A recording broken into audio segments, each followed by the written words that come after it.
ഹാൽ directed by Veera, written by Nishad Koya. എനിക്ക് സിനിമ അത്യാവശ്യം കണ്ടിരിക്കാവുന്ന ഒരു സിനിമ തന്നെയായിരുന്നു. ഈ സിനിമ കണ്ട് തിയേറ്ററിൽ ഇറങ്ങുമ്പോൾ ഭയങ്കര സാറ്റിസ്ഫാക്ഷൻ ഫീൽ ചെയ്തില്ലെങ്കിലും ഒരു മോശം അനുഭവം ഏതായാലും ഈ സിനിമയിൽ നിന്ന് കിട്ടിയില്ല. അങ്ങനെ കിട്ടാതിരിക്കാനുള്ള ഏറ്റവും വലിയ റീസൺ ഇതിന്റെ ഡയറക്ഷൻ തന്നെയാണ്. വീര അത്യാവശ്യം നന്നായി തന്നെ വർക്ക് ചെയ്തിട്ടുണ്ട്, ഭയങ്കര ഓണസ്റ്റ് ആയിട്ട് ഫിൽം മേക്ക് ചെയ്തിട്ടുണ്ട്. ഈ ഒരു സിനിമയുടെ സ്ക്രിപ്റ്റിൽ പ്രത്യേകിച്ച് ഒന്നുമില്ല, പക്ഷെ എന്നാൽ പോലും അത്യാവശ്യം മെനക്ക് തന്നെ ഈ സിനിമയെ പ്രസന്റ് ചെയ്തിട്ടുണ്ട്. അതുകൊണ്ട് തന്നെ നമുക്ക് ഈ സിനിമ മൊത്തത്തിൽ ഒന്ന് കണ്ടിരിക്കാൻ പറ്റും. വിഷ്വലി ഈ സിനിമ നല്ല പ്ലീസിംഗ് ആയിരുന്നു, നല്ല കളർഫുൾ ആയിരുന്നു. ഒരു തല്ലുമാല കൈൻഡ് ഓഫ് വിഷ്വൽ പരിപാടിയാണ് എനിക്ക് പേഴ്സണലി ഈ പടം കണ്ടപ്പോൾ തോന്നിയത്. പിന്നെ ഇതിന്റെ ഈ പാട്ടുകളിലെ വിഷ്വൽ സൈഡൊക്കെ ഭയങ്കര രസമായിരുന്നു. നമ്മൾ ബോളിവുഡ് സിനിമയിലെ റൊമാൻറ്റിക് പാട്ടുകളൊക്കെ കാണില്ലേ, ഈ എക്സോട്ടിക് ലൊക്കേഷൻസിലൊക്കെ, അങ്ങനെയൊക്കെയാണ് ഇതിനകത്ത് പാട്ടുകളൊക്കെ എക്സിക്യൂട്ട് ചെയ്ത് വെച്ചിരിക്കുന്നത്. നല്ല രസമായിരുന്നു. പിന്നെ ഇതിന് എഡിറ്റിംഗ് ഒക്കെ നന്നായിരുന്നു, ഭയങ്കര ക്രിസ്പായിരുന്നു. എല്ലാം പെട്ടെന്ന് ചടപട നടക്കുന്നതുകൊണ്ട് നമുക്ക് അങ്ങനെ ബോറടിക്കാനുള്ള നേരമൊന്നും ഈ സിനിമ തരുന്നില്ല. പിന്നെ അതിനകത്ത് ചില ട്രാൻസിഷൻ എഫക്റ്റ് ഒക്കെ അത്യാവശ്യം നന്നായിരുന്നു. പിന്നെ മ്യൂസിക് ബൈ നന്ദഗോപൻ വി, നന്നായിരുന്നു. ഭയങ്കര ഫ്രഷ് ഒരു ഫീലിംഗ് ആണ് കിട്ടിയത്. ഇതിന്റെ പാട്ടുകളാണെങ്കിലും ഇതിന്റെ ബാക്ക്ഗ്രൗണ്ട് സ്കോർ ആണെങ്കിലും അത്യാവശ്യം ഈ പിന്നീട് കേൾക്കാനുള്ള ഒരു റീ ലിസണബിൾ വാല്യൂ ഇല്ലെങ്കിൽ പോലും ആ സമയത്ത് നമ്മളെ എൻജോയ് ചെയ്ത് രസിപ്പിച്ച് കേൾക്കാൻ പറ്റിയ കുറച്ച് പാട്ടുകളും സ്കോറിങ് തന്നെയാണ് ഈ പടത്തിൽ ചെയ്തു വെച്ചിരിക്കുന്നത്. കളർ ഗ്രേഡിങ് നന്നായിരുന്നു. ഇതൊക്കെയാണ് സിനിമയുടെ ഏറ്റവും വലിയ നല്ല കാര്യമായിട്ട് തോന്നിയത്, ഇതിന്റെ ടെക്നിക്കൽ സൈഡും ഇതിന്റെ ഡയറക്ഷനും. സ്ക്രിപ്റ്റ് വൈസ് ഞാൻ പോരാന്ന് പറഞ്ഞ ഏറ്റവും വലിയ റീസൺ, ഈ ഒരു റൈറ്റർ നിഷാദ് കോയയ്ക്ക് അത്യാവശ്യം ഒരു ഐഡിയ ഉണ്ടായിരുന്നു. ഇതിന്റെ സെൻട്രൽ പ്ലോട്ട് ലവ് ജിഹാദ് ആണ്. ലവ് ജിഹാദ് ഭയങ്കര ഇമ്പോർട്ടന്റ് ഒരു സബ്ജക്ട് തന്നെയാണ്. അത് ഇപ്പോഴത്തെ ജനറേഷൻ ആണെങ്കിലും എപ്പോഴത്തെ ജനറേഷൻ ആണെങ്കിലും അത് എല്ലാവരും അറിയേണ്ട സംഭവം തന്നെയാണ്. പക്ഷെ cinema it's an entertainment value ആണ് നമ്മൾ സിനിമയിൽ നമ്മൾ പ്രതീക്ഷിക്കുന്നത്. അപ്പൊ നമ്മൾ 10 വർഷം മുന്നത്തെ ഒരേ സ്ക്രിപ്റ്റ് ആയിട്ട് അല്ലെങ്കിൽ ഒരേ ഐഡിയ ആയിട്ട് ഒരേ രീതിയായിട്ട് നമ്മൾ ഇപ്പോഴും വീണ്ടും വന്ന് സിനിമ എടുത്ത് നമുക്കൊരു ഫ്രഷ്നെസ് ഫീൽ ചെയ്യില്ല. നമ്മളൊരു പുതുമ എപ്പോഴും പ്രതീക്ഷിക്കുന്ന കുറച്ച് ആൾക്കാരാണ്. ഇതിനകത്ത് ആകെ പുതുമ തോന്നിയത് ഇതിന്റെ ഡയറക്ഷനാണ്. സ്ക്രിപ്റ്റ് ഭയങ്കര പഴഞ്ചനാണെങ്കിലും ഇതിന്റെ ഡയറക്ഷൻ വൈസ് അത്യാവശ്യം പുതിയ ഐഡിയ ഉള്ള ഒരാൾ തന്നെയായിരുന്നു. അതാണ് ഏറ്റവും സിനിമയുടെ ഏറ്റവും നല്ല കാര്യം. അതും കൂടി ഇല്ലായിരുന്നെങ്കിൽ സിനിമ ചിലപ്പോൾ ഒരു കംപ്ലീറ്റ്ലി കൈവിട്ട പോയൊരു അവസ്ഥയായിരുന്നു.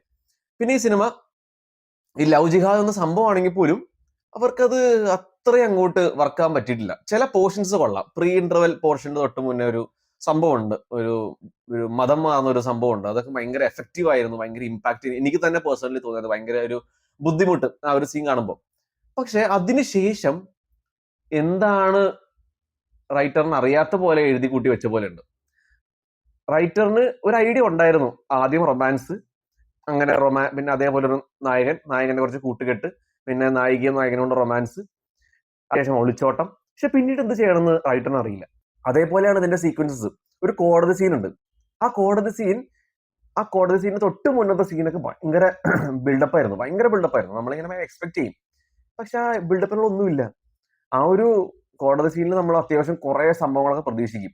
പക്ഷെ ജോണി ആന്റണി 1-2 സ്റ്റേറ്റ്മെന്റ്സ് ഒക്കെ പറഞ്ഞതോടെ ആ ഒരു കോടതി സീൻ അങ്ങ് തീരുകയാണ്.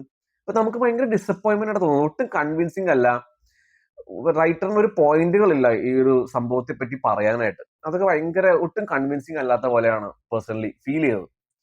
പിന്നെ ഈ സിനിമ ഇടയ്ക്ക് വെച്ച കുറച്ച് കോമഡി ട്രാക്ക് പിടിക്കുന്നുണ്ട്, ഇടയ്ക്ക് സീരിയസ് ആവുന്നുണ്ട്. ആ ഒരു ഇൻകൺസിസ്റ്റൻസിയും ഒരു പ്രശ്നമായിട്ട് തന്നെ മാറി. അതുപോലെ തന്നെയാണ് ക്ലൈമാക്സും വലിയൊരു സംഭവമായിട്ട് തോന്നാതെ ഇരുന്നതിന്റെ ഏറ്റവും വലിയ റീസൺ. ഒരു ക്യാമിയോ ഒക്കെ ഉണ്ട്, പക്ഷെ ആ ഒരു ക്യാമിയോക്ക് പോലും ആ ഒരു ക്ലൈമാക്സിനെ അത്രയും അങ്ങോട്ട് എഫക്റ്റീവ് ആക്കാൻ പറ്റിയില്ല. പിന്നെ ഇതിന്റെ പെർഫോമൻസ് സൈഡിലോട്ട് കടക്കുവാണെങ്കിൽ ഷൈൻ നിഗം എനിക്ക് ഒരു മിസ്കാസ്റ്റ് ആയിട്ടാണ് തോന്നിയത്. എനിക്ക് ആദ്യമായിട്ടാണ് ഷൈൻ നിഗമിന്റെ പെർഫോമൻസ് ഒട്ടും അങ്ങോട്ട് കണക്ട് ആവാതിരുന്നത്. ഇതിനകത്ത് ആ ഒരു ബംഗാളി പോലത്തെ ഒരു ഹെയർ സ്റ്റൈലും, ഇതിനകത്ത് അവന്റെ ക്യാരക്ടറിന്റെ അച്ഛൻ തന്നെ പറയുന്നുണ്ട് ഇത് എന്തോന്ന് ഈ കോലം എന്നൊക്കെ. അതേപോലെ നമുക്ക് തോന്നുള്ളൂ അത്രയും. അതുകൊണ്ട് തന്നെ ആ ഒരു കോലം ഇങ്ങനെയായതുകൊണ്ട് പെർഫോമൻസിൽ ഭയങ്കര ആർട്ടിഫിഷ്യാലിറ്റി, ഭയങ്കര ക്രിഞ്ച് പരിപാടിയാണ് തോന്നുന്നത്. ഡയലോഗ് ഡെലിവറി ഒക്കെ ഭയങ്കര ക്രിഞ്ചായിട്ട് ഫീൽ ചെയ്തു. ഈ ഷൈൻ നിഗമിന്റെ പെർഫോമൻസ് ആണ് ഭയങ്കര വീക്കായിട്ട് തോന്നിയത്. ഒട്ടും ആ ഒരു ക്യാരക്ടറിനെ ഫുൾ ഓഫ് ചെയ്യാൻ പറ്റാത്ത പോലെ. ഇതിലെ ഫീമെയിൽ ലീഡ് സാക്ഷി വിദ്യ അത്യാവശ്യം 2-3 തെലുങ്ക് പടത്തിലൊക്കെ അഭിനയിച്ചതാണ്. നമ്മുടെ മമ്മൂട്ടിയുടെ ഏജന്റിലേക്ക് ഉണ്ടായെന്നാണ് എന്റെ ഒരു തോന്നല്. ഏതായാലും നല്ല ഭംഗിയുണ്ട് കാണാൻ, നല്ല റോളും ഉണ്ട് സിനിമയിൽ. പക്ഷെ അഭിനയിക്കാൻ ഒരു തരി അറിയില്ല എന്ന് ഈ സിനിമയിലൂടെ വീണ്ടും തെളിയിച്ചിരിക്കുകയാണ്. പക്ഷെ എന്നാൽ പോലും ഈ സിനിമയിൽ ആ ഒരു ക്യാരക്ടറിന് അഭിനയിക്കണം എന്ന് വലിയ സംഭവമൊന്നുമില്ല. ബിക്കോസ് സിനിമയിൽ നമുക്ക് ഇമോഷണലി ഒരു ക്യാരക്ടേഴ്സ് ആയിട്ട് നമുക്കൊന്നും തോന്നില്ല. ഇമോഷണലി നമ്മൾ ഒട്ടും ഇൻവെസ്റ്റ് ആവില്ല. അതുകൊണ്ട് തന്നെ നമുക്ക് ചുമ്മാ കണ്ടിരിക്കാം. അല്ലാണ്ട് സിനിമയുടെ അകത്തോട്ട് നമ്മളൊന്ന് കയറി പോകുന്നില്ല. അത്രയും ഫ്ലാറ്റ് ആണ് ഇതിന്റെ റൈറ്റിംഗും ഇതിന്റെ സിറ്റുവേഷൻസും. പിന്നെ ജോണി ആന്റണി അത്യാവശ്യം നന്നായിരുന്നു കേട്ടോ. ജോണി ആന്റണി ഒരു വലിയ ബാക്ക് ബോൺ തന്നെയായിരുന്നു. ജോണി ആന്റണി പെർഫോമൻസ്, ജോണി ആന്റണിയുടെ ഓരോ സീനുകളും നല്ല രീതിയിൽ ചെയ്തിട്ടുണ്ട്. ഇതുവരെ ജോണി ആന്റണിയുടെ ഒരു മോശം പെർഫോമൻസ് ഞാൻ ഇതുവരെ കണ്ടിട്ടില്ല. പിന്നെ അതേപോലെ അബിൻ ബിനു നന്നായിരുന്നു. നമ്മുടെ ഷെയ്ൻ നിഗമിന്റെ കൂട്ടുകാരന്റെ വേഷമാണ് ചെയ്തത്. അത്യാവശ്യം നന്നായി ചെയ്തിട്ടുണ്ട്. പിന്നെ വിനീത് ദീപ് കുമാർ, നിങ്ങൾ ആർക്കൊക്കെ അറിയുന്ന അറിയില്ല, ജോഡ് ഇന്ത്യൻ എന്ന് പറഞ്ഞൊരു യൂട്യൂബ് പരിപാടിയുണ്ട്, യൂട്യൂബ് ഷോ എന്തോ ആണ്. അതിനകത്ത് ആക്ടറാണ്.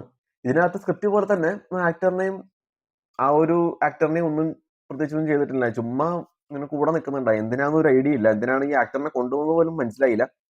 അതേപോലെ സംഗീത അത്യാവശ്യം നന്നായത് കേട്ടോ. എനിക്ക് ഹൃദയപൂർവ്വത്തിലും അതിന് തൊട്ട് മുൻപ് സിനിമകളിലൊന്നും ഒട്ടും കൺവിൻസിംഗ് അല്ലായിരുന്നു സംഗീതയുടെ ഡബിങ്ങും അതേപോലെ പെർഫോമൻസും. പക്ഷെ ഇതിനകത്ത് അത്യാവശ്യം നന്നായി തന്നെ ചെയ്തിട്ടുണ്ട്. അതിന് ഞെട്ടൽ തന്നെയായിരുന്നു. പിന്നെ ജോയ് മാത്യു കുറച്ചേ ഉള്ളൂ. ജോയ് മാത്യു വലിയ സീൻ ഉണ്ടായില്ല. പിന്നെ നിശാന്ത് സാഗർ, മനോജ് കിയു അത്യാവശ്യം നന്നായിരുന്നു. ഷെയ്നിന്റെ അച്ഛന്റെ വേഷം. പിന്നീടൊക്കെയാണ് ഈ സിനിമയുടെ പെർഫോമൻസസ് വലിയ കുഴപ്പമില്ല. ഷെയ്നിന്റെ പെർഫോമൻസ് ഒഴിച്ച്, പിന്നെ നമ്മുടെ നായികയുടെ പെർഫോമൻസ് ഒഴിച്ച് അത്യാവശ്യം വലിയ കുഴപ്പമില്ലാത്ത പെർഫോമൻസ് ഒക്കെ തന്നെയാണ് സിനിമയുടെ. ഏതായാലും ഗുഡ് വർക്ക് ബൈ ഡയറക്ടർ വീര. നല്ലൊരു ഡെബ്യൂ തന്നെയായിട്ടാണ് എനിക്ക് തോന്നിയത്. ഇനിയും നല്ല സ്ക്രിപ്റ്റുകൾ ചൂസ് ചെയ്യുക, നന്നായി വർക്ക് ചെയ്യാൻ പറ്റുമെന്ന് ഞാൻ വിശ്വസിക്കുന്നു. പിന്നെ ഓവറോൾ ഏതായാലും സിനിമ കേരള സ്റ്റോറിയുടെ അവസ്ഥയൊന്നും എത്തിയില്ല. അതേപോലത്തെ ഒരു ചെറിയൊരു പൊളിറ്റിക്സ് ആണല്ലോ സിനിമ സംസാരിക്കുന്നത്. എനിക്ക് തോന്നിയത് ബെറ്റർ റൈറ്റിംഗ് ഉണ്ടായിരുന്നെങ്കിൽ ആ ഒരു പൊളിറ്റിക്സ് ഒക്കെ വർക്ക് ആയേനെ. നമുക്ക് ഇങ്ങനെ ഭയങ്കര ഫോഴ്സ്ഡ് ആയിട്ടോ കൺവിൻസിങ് അല്ലാത്ത രീതി നമുക്ക് ഫീൽ ചെയ്യില്ലായിരുന്നു. ആ ജാതി ക്രൂരതയൊക്കെ ഇപ്പോഴും എല്ലാവരും അറിയേണ്ട സംഭവമാണ്. അത് ഇപ്പോഴും നടക്കുന്നുണ്ട്. പക്ഷെ അത് കൺവിൻസിങ് രീതിയിൽ പ്രസന്റ് ചെയ്താലേ അത് ആൾക്കാർക്ക് കണക്ട് ആവുള്ളൂ. അത് ഒരു സിനിമ ഉണ്ടാക്കി ആൾക്കാരുടെ മുന്നിൽ എത്തിച്ചിട്ട് കാര്യമുള്ളൂ. ഇത് ഒട്ടും കണക്ട് ചെയ്യുന്നില്ലെങ്കിൽ ഈ ഒരു സിനിമയുടെ ഫാക്ടറി മിസ്സിംഗ് ആണ്. നമ്മൾ ആ ഒരു പ്ലോട്ട് യൂസ് ചെയ്യുന്നതിന്റെ ഇമ്പോർട്ടൻസ് പോലും അവിടെ മിസ്സിംഗ് ആണ്. അതൊക്കെയാണ് സിനിമയുടെ ഒരു കുറച്ചുകൂടെ തിരുത്താൻ പറ്റിയതായിട്ട് എനിക്ക് തോന്നിയത്. ഏതായാലും കണ്ടിരിക്കാൻ പറ്റിയ സിനിമയാണ്. ഭയങ്കരമായിട്ട് ജാതി ക്രൂരതയോ പൊളിറ്റിക്സ് ഒന്നും ഭയങ്കരമായിട്ട് സംസാരിക്കുന്നില്ല. എന്റർടൈൻമെന്റ് ഫാക്ടർ തന്നെയാണ് ഈ പടത്തിൽ കൂടുതൽ ഫോക്കസ് ചെയ്യുന്നത്. സോ ചുമ്മാ കാണാൻ താല്പര്യമുള്ളവർ പോയി കാണുക. നിങ്ങളുടെ അഭിപ്രായം എന്റെ കമന്റ്സിൽ ഇടുക. For more reviews please like, share, subscribe. Abi reveals.